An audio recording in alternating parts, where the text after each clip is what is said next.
Already, just like Roswell in 1947, you have events taking place here that the government is trying to smother, but the truth will out. Ted and Jeff, using airspace charting maps, investigate the surrounding military bases. I'm curious, where can we come up with military flight training paths? The best we can have as civilians is to get a military operations area. The Stephenville UFO sightings are surrounded by Clark Field Municipal Airport, Dallas-Fort Worth International Airport, and Fort Worth Naval Air Station Joint Reserve Base. Oh, I see something.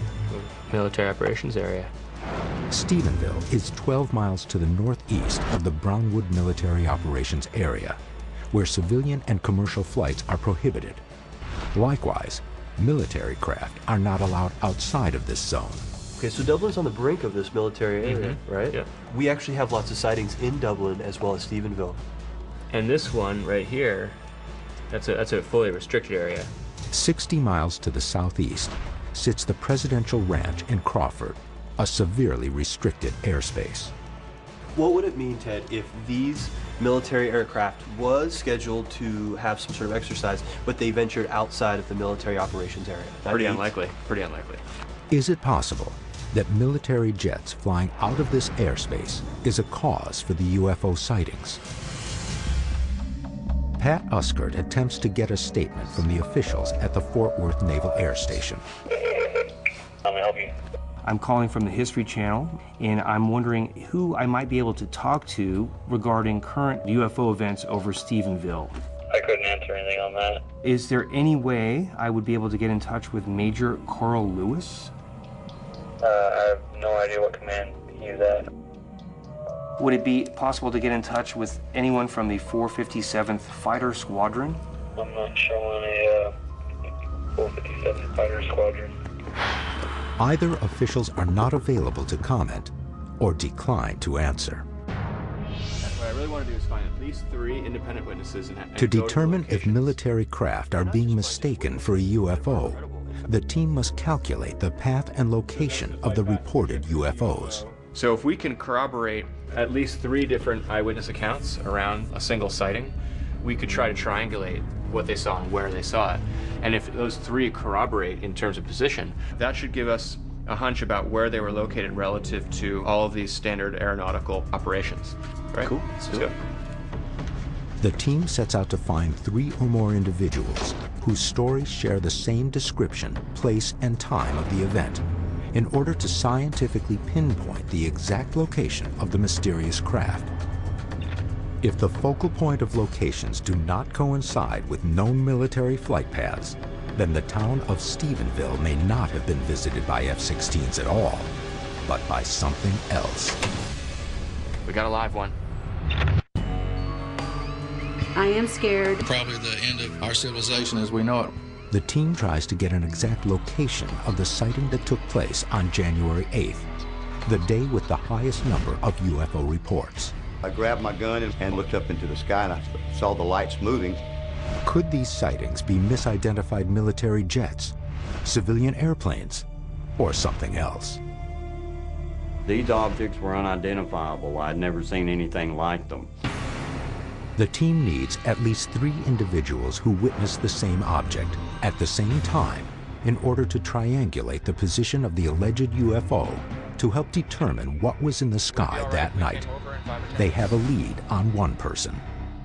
So Ted, what do you think we're going to get out of this guy? I think we'll get some good coordinates and sight line for the UFO sighting. Bill Hensley witnesses from his front porch a mysterious bright light moving slowly, almost hovering. And I saw this real bright light. It was moving, but didn't hear no sound. There's 2 openings in the tree right there. It was in one of those spots. So you say right about here? Yes. So I'm getting 81 degrees. And how long was it there for? About 15 minutes, but it's not been back since. Right. I've never seen it again. He definitely feels like he saw something really unusual. He doesn't know what it was, but I think we got all the quantitative data we could have hoped for. We need to get at least 2 more of these. We can triangulate the position. Half a mile from Bill Hensley lives James Hughes, a retired U.S. Air Force technician. He claims he saw an unknown object with a similar description on the same date and time. I caught something about the reddest thing I'd ever seen in the sky. And there was 2 of them. I had never seen anything like that. Hughes reported seeing 2 bright red orbs traveling from northwest to southeast.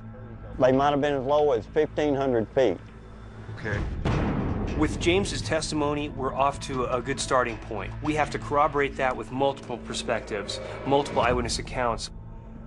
With 2 locations now pinpointed, the team uses the MUFON database to find their last corroborating location. The witness declined to be on camera, but reports seeing the object from his car on Interstate 67. In their investigation, Bill and Pat have discovered another twist in the case. There seems to be a long history of UFOs plaguing this small town.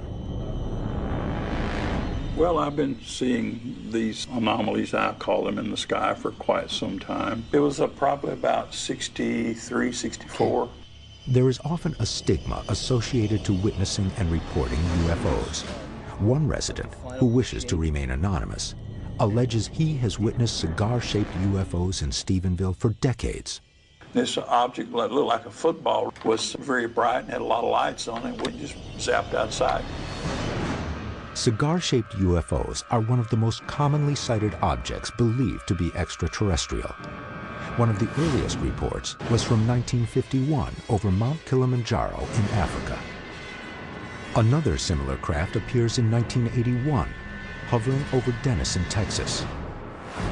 May 25, 1995, Captain Eugene Tollefson of America West Flight 564 calls into air traffic control the report of an anomalous flying cigar over Bovina, Texas.